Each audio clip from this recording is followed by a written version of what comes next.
I'm Nigel Pickavance, a local member for the area, and my role in the project was to work with the young people to make their dream come real when they were talking about the play park. The idea to update the play zone has been ongoing for many years. It's been on a wish list for many a young person. But when the opportunity came from BCT about 5 years ago in a consultation in the local school, it was high on the wish list of many young people. So that's where it originated from. The big question was, timescales and things like that. And they want the project done tomorrow, where realistically you've got to think a couple of years.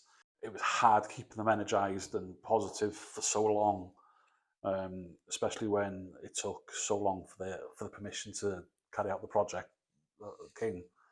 I think it was like nearly a year and a half, possibly 2 years, just to get the permission to build it. As soon as you got the permission, the actual project then only took 12 months to do. So other areas who were possibly thinking of doing something similar, providing they get permission to do it on the land, it could happen in 12 months. Right at the beginning of the consultation process with the young people, where they come around the table in our office, there was at least 30 children at a time in these meetings, and it was full of energy and enthusiasm. And we brought in a company that provides play parks for all the havens in the UK. He came along to show what we could possibly get for the funding that we were hoping to get. And it was the worst thing we could have done, because the young people, the wish list run into the 10 millions and things, which was unachievable. But certainly things like the zip line, taking inspiration from Conway, where there are zip lines in Gwynedd, there isn't any. So to have a zip line in a park in Gwynedd was going to be a massive thing for the area, and a one-off, or a first rather. And there's other pieces of equipment as well that we've had, especially the natural play boulders. There's a few people worried of the health and safety aspects of them, but they've been one of the best pieces of equipment we've had, and it's cost us hardly anything. And there's other pieces of equipment as well, which is a first for the area. The Supernova, which is the spinny piece of equipment. When I seen the video of it online, it was like, whoa, that looks dangerous. But we've not had one single issue in terms of safety and someone getting hurt, not one. So it's proven the right decision at the end of the day. Just great to see Maesgeirchen have this facility for the young people. Really good. I'm Mike Evans. I'm the Land Management Co-ordinator for Adra Housing. As part of Adra's commitment to supporting communities, I was asked to project manage the Fun Zone during the tendering, the construction and the handover phase. The funds for the project, they were sourced by the community group who was already in place when I was brought on board. The decision was made that my services would be provided free of charge to the community group, again as part of Adra's commitment to help the community. And then I managed to get a consultant engineer on board who normally does work for Adra to do it as a community benefit.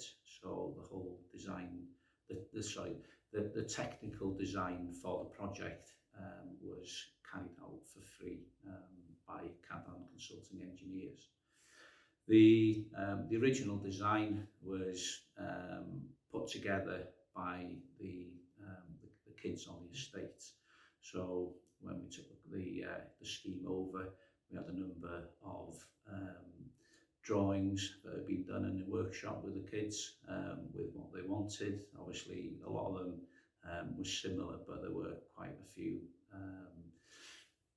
differences. So what we had to do was decode those drawings and to transpose them onto a fully technical drawing that would allow a contractor to deliver the park.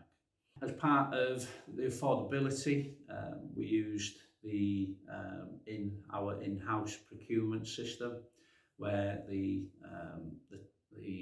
tendering documents were put out onto South to Wales for external contractors then to be able to submit a cost for their the cost for delivering of the park. We went for a lump sum contract, which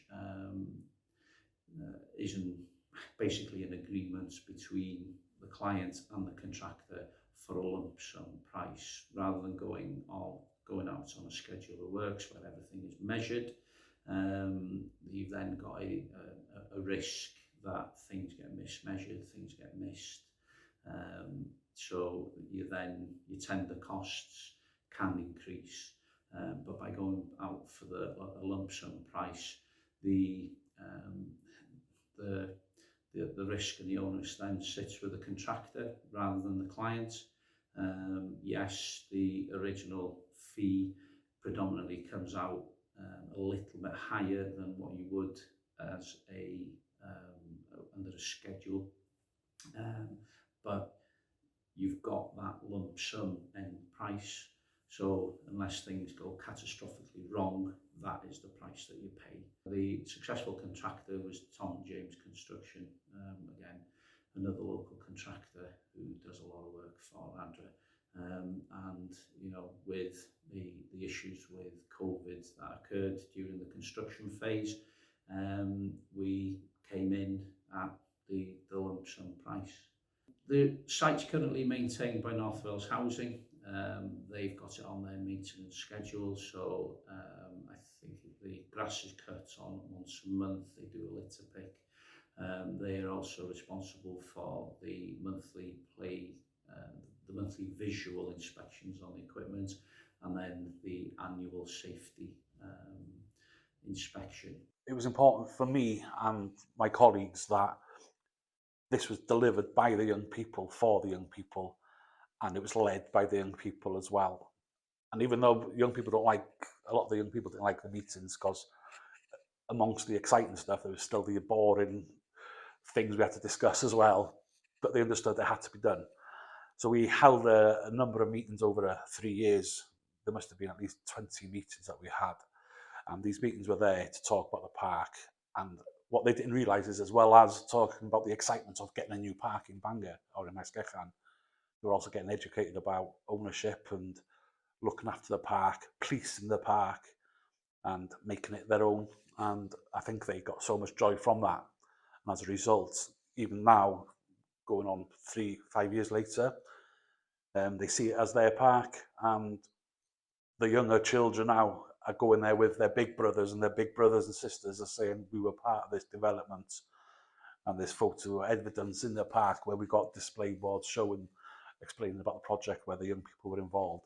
So they've been involved from day one, and right in the beginning we got paper. We asked them to draw diagrams of how they'd like the park to look, and it was important for us to make sure that it looked something like what they wanted. You know, we've visited youth services, got them on board, and the young people that were going to the youth club started designing boards to put up in the park. So they did all the graffiti boards, which had important environmental messages and things. We thought it was really important to put an environmental spin onto the park as well.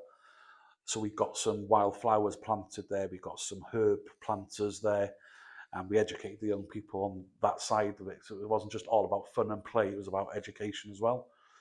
And giving them all that education and experience now has put them in a good footing to look after not just the park, but it might be housing, could be anything involving in the community. So it's ownership and community pride, if you like. So Maesgeirchen, it's an area of deprivation class. It used to be a community's first area. So, you know, that comes hand in hand with some antisocial behaviour. And it's no different anywhere else in Wales. You know, you'll always get your elements of antisocial behaviour. But I think being key in the engagement part of it, giving the young people ownership and responsibility for the park, because there were one or two that we brought in that, you know, we thought could be problematic, but we got them engaged, we got them talking to other young people who would they probably not engage with on any other time, and they were part of the project, and they absolutely loved it. And talking to young people is the key. We let them lead, and the age groups that we work with most of the time were between 11 and 14, 15. But we knew you had to have stuff for toddlers, and you also had something for the older generation. And we did a field trip to Norris Green in Liverpool, where they did a massive community project there to develop a youth centre. It was on DIY SOS programme on BBC. And one thing that sticks out in my mind is, and I'd never seen it before, it was quite new, it was going back 5 years, 6 years ago, they had outdoor gym equipment there. And these young people who were older, in the 15, 16 years of age, they said, we want that in MaesG, this exercise equipment.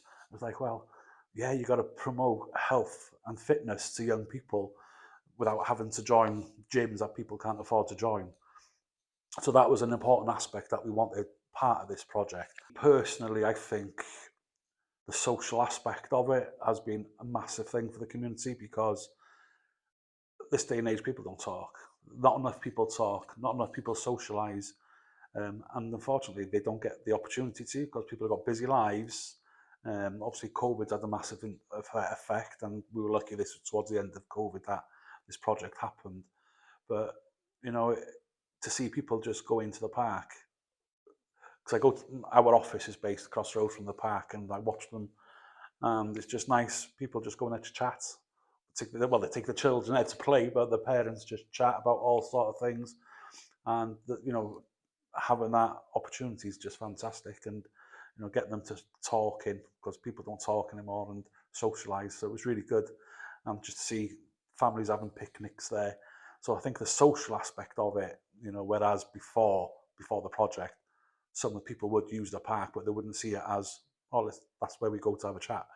That's where we go to complain about life, or you know, plan lives, and that's what it's done. And I think, you know, that's brilliant for communities because it's needed. I think it's the ownership of it, because the funding that was used was the funding that belonged to the community. Again, right at the very beginning, when Nigel was having the workshops with the children, it was giving them a sense of ownership, and pride, to be honest. You know, I only live not far from the estate, and with work I'm on the estate pretty much every other day. And you know, I've never seen anybody misbehaving there, you know, maliciously.